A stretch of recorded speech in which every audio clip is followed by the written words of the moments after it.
Bem-vindo ao vídeo que vai mudar totalmente a forma que você vê a procrastinação. Deixa eu já dar um play aqui para a gente cronometrar o nosso vídeo. E eu vou te falar uma coisa. Essa semana eu estava estudando alguns artigos e alguns livros, tá? Posso deixar aqui para vocês na referência, tá? E aí eu cheguei à seguinte conclusão. A conclusão é: transforme o seu pior inimigo em um aliado produtivo. Então eu anotei no computador e eu queria muito falar isso para você. Que a maioria das pessoas, elas procrastinam muitas horas e muito tempo porque elas não têm uma procrastinação estratégica. Como assim procrastinação estratégica? É isso mesmo. Naquele livro ali, ó, Como Superar Seus Limites Internos, ele é um livro que surgiu no seguinte sentido. Existiam algumas pessoas que eram grandes criadores, grandes artistas.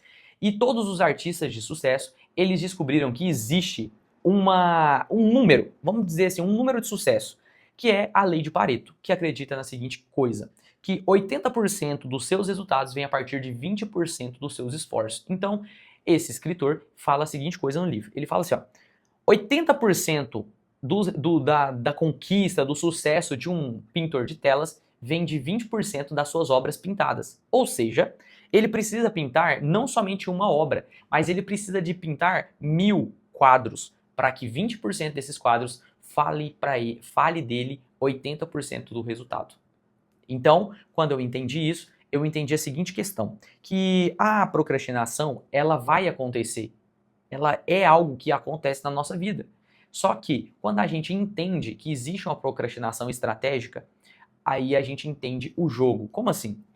O cara tem que produzir muito. Todas as pessoas que produzem muito, elas normalmente elas tendem a ficar alguns dias, algumas horas, algum tempo grande, dependendo da pessoa, para criar a ideia da produção. Então, todo artista que fez muito sucesso, eles têm um padrão. E nesse livro fala exatamente sobre isso. Qual que é o padrão? Antes de produzir grandes obras de sucesso, que são obras que a gente conhece muitas vezes hoje, que aí entra, né, o Picasso, Mona Lisa e vários outros artistas famosos, eles perceberam que existia uma procrastinação induzida. Como assim?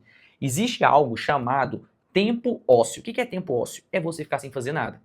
E aí, nesse vídeo, eu quero falar exatamente sobre isso e o que isso tem a ver com todos os vídeos que eu posto para o YouTube. No início, eu tinha muito conteúdo que eu queria falar. Então, vou ser sincero, os primeiros 15 a 20 vídeos foram tranquilos. Só que depois que eu comecei a passar da linha dos 20 vídeos, eu percebi que eu estava com pouco tempo ósseo. O que significa isso? Que eu estava com pouco tempo de procrastinação. Então era vídeo, era edição, era trabalhar, era dar suporte para cliente, minha empresa, a empresa da Flávia. E eu comecei a ficar sem tempo ósseo. E eu percebi que sem tempo ósseo a minha criatividade diminuiu drasticamente. Mas não foi pouco, não, foi muito. Então eu tenho hoje, todos os dias, mais ou menos meia hora de não fazer absolutamente nada. Eu não leio, eu não vejo vídeo, eu não fico no celular, eu fico simplesmente deitado no meu tapete. Eu vou mostrar um dia pra vocês meu tapete. Eu fico deitado no meu tapete, olhando pro teto, olhando meus livros. Aqui dentro do armário, né, tem mais livros. Eu abro a porta e fico olhando e relembrando coisas que eu li no livro e trazendo isso na minha memória. Por quê? Porque a gente esquece as coisas, porque a gente não tá usando. Então tudo que você não usa, você esquece. Se você não tá usando seus músculos, para de treinar, o que acontece? O músculo murcha. O nosso cérebro, a plasticidade cerebral acontece exatamente da mesma forma. Então, nesse livro fala sobre isso. Todo grande artista, todo criador, toda pessoa que trabalha com criatividade, produção de conteúdo, porque nós, produtores de conteúdo, somos criadores, a gente é artista. Você sabia disso? A gente é mais para artista do que para professor, por exemplo. Por quê? Não adianta você querer só ficar dando aula. Você tem que ter criatividade para entender como o seu público quer ver a sua aula. E aí a gente sai da rotina.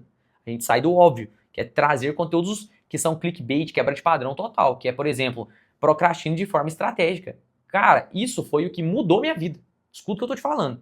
Hoje eu tiro um tempo para ficar à toa, cara. Porque se eu não faço isso, eu não faço um bom conteúdo, eu não tenho uma ideia de um vídeo, disruptivo e assim por diante. Então, como que a gente faz para mudar a nossa vida, mudar as coisas que estão à nossa volta? É exatamente fazendo isso. Então, para de mexer no celular. Mexer no celular não vai te deixar mais inteligente, pelo contrário, vai te deixar um cara mais burro, porque você fica só vendo Reels, você está absorvendo várias informações. Então diminui isso e fica no ócio criativo. Você vai entender isso como procrastinação, mas na verdade é um investimento na hora que você sentar na cadeira para começar a criar. É simplesmente isso. Então é bem simples, prático e objetivo, ok? Quando a gente utiliza então o tempo ósseo, algumas coisas acontecem na nossa vida. a primeira coisa que eu percebo que acontece, a gente para de se cobrar tanto em fazer o que precisa ser feito. Então, quando a gente não tem essa procrastinação estratégica, você fica se cobrando, nossa, eu preciso fazer isso, eu preciso fazer isso, eu preciso fazer isso, eu preciso fazer isso. E aí, muitas vezes, esse preciso fazer isso acaba simplesmente gastando a sua energia cerebral, do seu maquinário cerebral, e automaticamente você consegue produzir cada vez menos. Então, induza isso. Tira ali 1 hora na sua agenda, 2 horas, 3 horas por semana para que você não faça nada. É 1 hora somente para criar ideias. Do mesmo jeito, por exemplo, que eu tenho 1 hora na minha agenda ali, eu tiro todo sábado na parte da manhã, eu tiro 3 horas, que é a parte de desenvolvimento de produto e tecnologia. Eu fico o tempo todo trazendo, estudando coisa nova, diferente para trazer para minha empresa. Talvez uma automação, uma IA para facilitar o processo. Então eu tiro 1 hora da semana só para estudar isso. E aí, juntamente com tudo que eu estou te explicando, a gente muda o jogo, vai para o próximo nível e faz as coisas acontecerem. Então o ócio criativo é o principal aliado de todo criador de conteúdo, de todas as pessoas que trabalham com artes, todas as pessoas que trabalham com criatividade. Então, se você está vendo esse vídeo e procrastina, chegou a hora de planejar a procrastinação. Planeje isso, porque tudo que você planeja, você consegue medir. Tudo que você mede, você consegue saber para onde você está indo, para onde você quer levar o seu ritmo, a sua vida, a sua essência, os seus negócios, a sua família, você, a sua parte pessoal, você como ser humano e assim por diante. Então esse vídeo fica por aqui. Se você gostou desse vídeo, já deixa um like, se inscreve no nosso canal que eu te espero no nosso próximo vídeo.